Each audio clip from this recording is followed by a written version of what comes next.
everyone, my name is Jamie Leha of leto.x.crossstitch, and this is my very first Flosstube.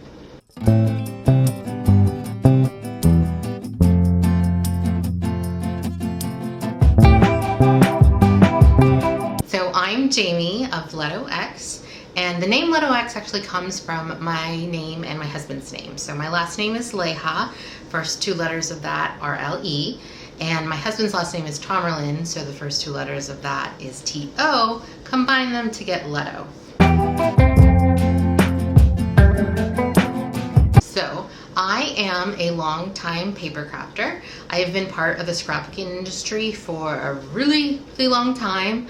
Have lots of friends in that industry, still adore the scrapbooking industry.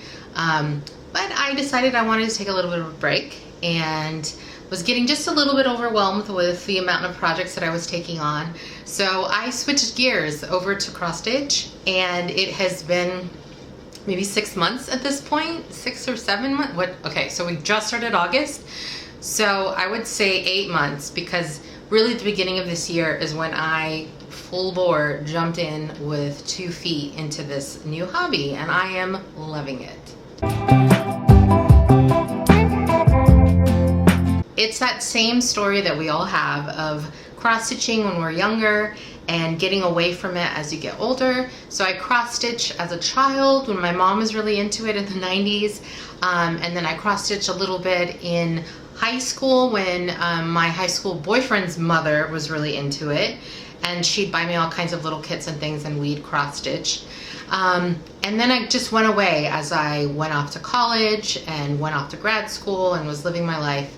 And then in 2021, I was looking for an activity that my mom and I could do that didn't take a lot of thinking, was more just tactile and hands-on. That was at the point when we lost my dad. And so we were grieving and just wanting a nice hobby to sink ourselves into, and cross-stitch was the wonderful hobby that we ended up choosing. And I have been cross-stitching since then, somewhat sporadically. She can't because her cats fight her for her threads. So I keep telling her she needs to come over here if she wants to stitch, even though I also have cats, but they thankfully leave me alone and allow me to stitch. But yeah, since 2021, I've been doing like just a handful of projects every year, not even necessarily finishing many things. Like there are several projects that I started in that year that aren't officially finished, and actually I probably will never finish them because the stitching was not very great. I have learned a lot since, and that is one thing I'm excited about with this channel, is I want to share some of the things that I have learned as a new beginner to a hobby and to a different crafting industry than I have been used to. So I've done scrapbooking YouTube and videos, and I have all the gear and the equipment that I've been using as I've been pursuing that hobby, and now I get to focus it on cross stitch because I am enamored and in love, and I'm having so much fun in becoming a new member, a new entrant into the cross stitch industry. So just really quickly, a little bit about me. I am from San Antonio, Texas. I am a Texican Latina. I don't know if Texican's a real word. I didn't make it up. I'm sure other people use it. But for me, it means Texas Mexican. So my heritage is Mexican Latine. And I didn't appreciate until I moved away from San Antonio all of the beautiful, vibrant culture that is here in my hometown. It is incredibly inspiring to me. I love living here in San Antonio. Alongside paper crafting and cross stitching, my other hobbies include reading and traveling. Two things I'm incredibly passionate about. So on the reading side of things, I actually work for the San Antonio Book Festival. So I'm like adjacent to the publishing industry, and I'm around books all the time, which I absolutely love. And then when it comes to travel, I love to travel. My husband and I are both big travelers. We actually met when we were both living in London in the UK as interns. And then we were going to grad school, and our grad school consisted of time both in London and also in Bangkok, Thailand. So having the opportunity to live on 2 continents meant that I also got to visit many places in those continents. So traveling is another big love and passion of mine. I live here in San Antonio with my husband. His name is Matt. I mentioned him earlier.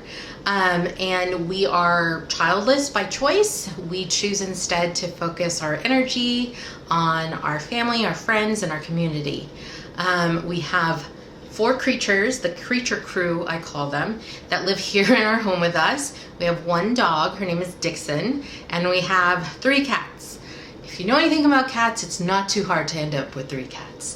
But our oldest cat is Islington, which was the neighborhood that we lived in while we lived in London. Our middle cat is Minnow, or Minnie, or Minky Winky, or she's got a million different nicknames. You know how it goes. You never end up calling them by their actual names. And then very recently, we found Fred in a park in a box with the words "free kitten" written on the side. So we ended up rescuing him, and he's now part of our family. And that is who I spend my days and nights and evenings and weekends with. I love that I have the opportunity to work from home, as does my husband, so we spend a lot of time together, and this is our hopefully forever home. We never have to move from here. And we love doing small projects around the house just to make it our own, make it cozier, make it more comfortable for us. This wouldn't be a very good Flosstube if I didn't show you some stitching. So I thought I would show you 2 of the 3 fully finished projects that I have. I only own like a handful of patterns. Actually, I try not to buy new patterns unless I know that I'm going to stitch them imminently. So that has been helpful in not creating a huge stash. Okay, so here's the first of my fully finished projects. I think I did this one in 21, possibly 22.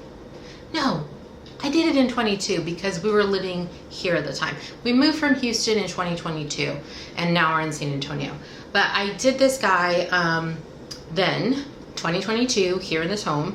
And it's a little sugar skull Katrina that kind of is meant to look like Frida Kahlo. I really love her. I found her on Etsy. I think she was created by an actual designer and not AI, which I have learned about since I've gone in this journey of exploration and learning more about cross-stitching. I think she was created by a designer. Let's hope. She had a lot of Blackwork, which I learned that terminology very recently. She had a lot of Blackwork that I just didn't really want to do, and I think she looks fine. I think she's pretty cute. And then I just happened to get this frame off of, I think, Amazon, and it fit her perfectly, and I went with it, and I really like how she looks. I keep her, I don't tend to leave her out. I kind of keep her when I put out Halloween, and then one year I also did an ofrenda, and she came out then, but for the most part she just kind of gets tucked away until that time of the year comes around. And then this is my second FFO. It's finished. I'm never going to do anything else to it, even though the back is grungy and crunchy and probably shouldn't be seen. But this was like the first new project that I started and finished in this, like within a year of today. So I think I started this in fall of 2024, and I started fall 2024, and I think I finished this one in January 2025. And so it was like the first finish that I like kind of had, and it was a pattern. Unfortunately, I do think it was created by AI, I know now, because the photo, it doesn't make sense. And if you can see that off the bat, congratulations to you, but I didn't notice it until it had been hanging on my wall for months at a time. I'll point it out in a moment, but I ended up switching out the colors on this because it was like a lot of terracottas, and I think the blue is the call for blue, but I wanted more of like a purpley magenta-y color, so I switched out the colors in the flowers and also in the background. And I like it. I don't think it's going to hang on my wall for much longer because it does kind of irk me when I think about the fact that someone ran it through a program and it spit this out. Okay, so the issue with it, can you see? Like the image itself, not the stitching or the finish or anything like that.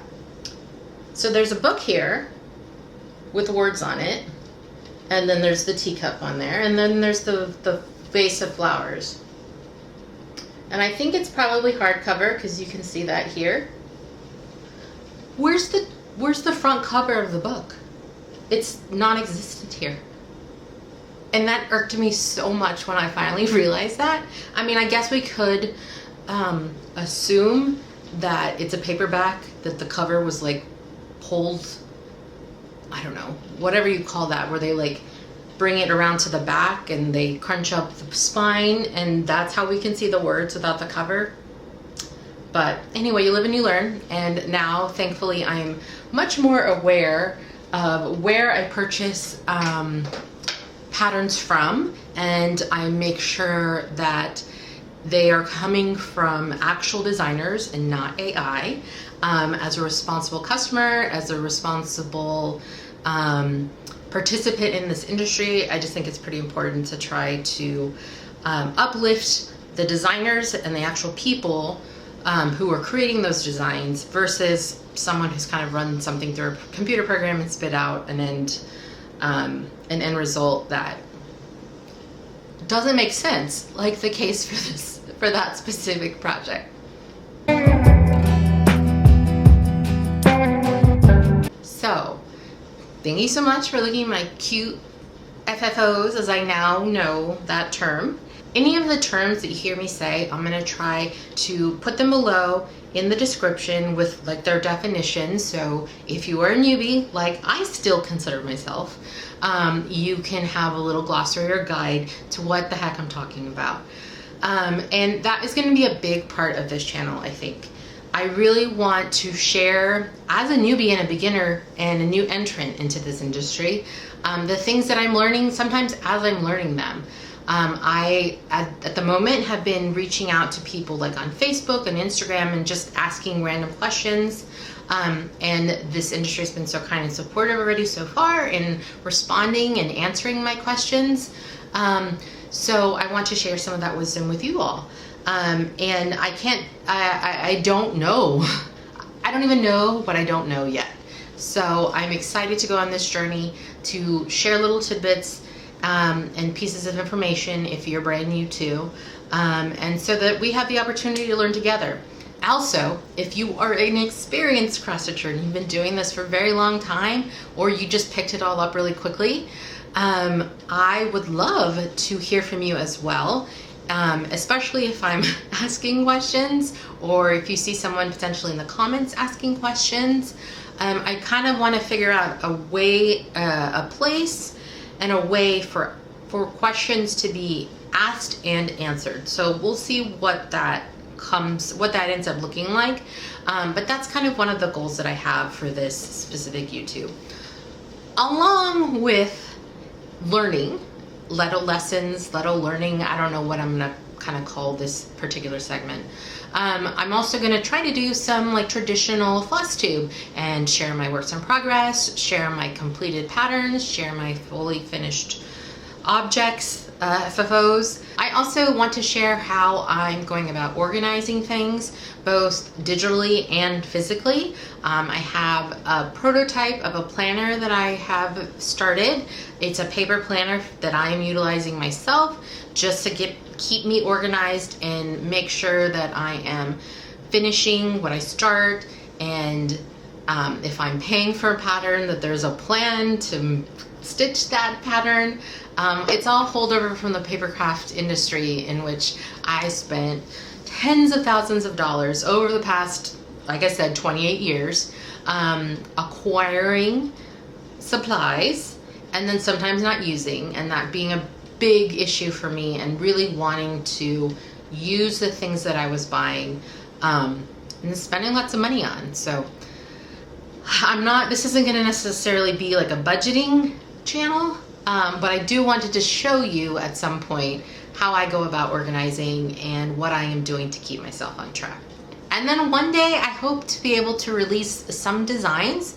I am a baby graphic designer. I actually went back to school and I had my associates in graphic design, and I utilize it at my job. And I love having the opportunity to do that, and I want to do a little bit more as I've been looking for patterns and different motifs and things that kind of speak to my soul, my Latina soul. I really want to create in that vein and be super influenced by the beautiful culture that I have around me and available to me here in San Antonio. It's a beautiful, vibrant city with colorful, fun, bold events. We have fiesta every year, and I'd love to do like a fiesta pattern once a year. I think that would be amazing. So watch this space for potential designs that I have plans for and ideas for, and will hopefully soon be released. That was a cat.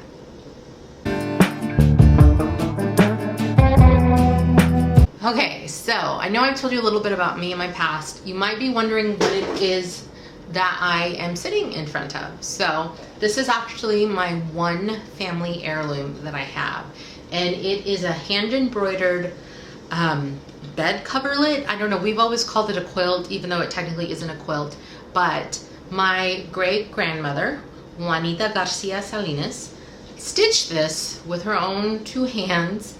And my grandmother, her daughter, had it at her home and didn't have anywhere to put it or display it, so she gave it to me, and it has traveled with me from apartment to house, and now it has a permanent place on my wall in my crafty hobby room, and I adore it. I love being able to see this. I'll make sure you can see like the full of it, not just the bottom of it.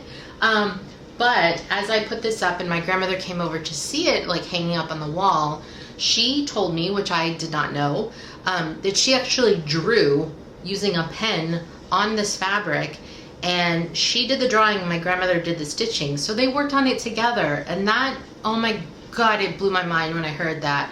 And it just makes it that much more special that two of the women in my family worked on this piece together. And it's a beautiful heirloom. I am so proud to have this.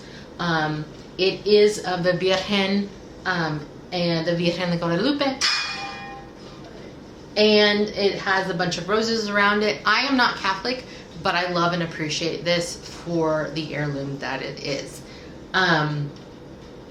So that's another thing about me that I didn't mention earlier when I was telling you like a little bit about me. I'm from a family of makers. So this is my dad's side of the family, his mother and my great-grandmother. And then on the other side of the family, my mom's side of the family, everyone's super into like home decor and mixing patterns and colors and making our homes look really beautiful with items and textures and patterns. And then also my grandmother, my mom's mom, was a seamstress. She sewed clothes specifically, and we have images and photos and memories of her creating little dresses that all of us wore, even though we're all different ages, but we had matching dresses because they were all from the same fabric. I have in the room next door 2 dolls that she made little dresses for as well. So I come from a family of makers, and that is something I'm very proud of. I love that the women in my family are makers, and I just think that's such a wonderful tradition to pass down to future generations. And thankfully from both sides of the family, I have been passed down some maker genes. So again, that's just a little bit more about me. Okay, so I have plans for lots of videos.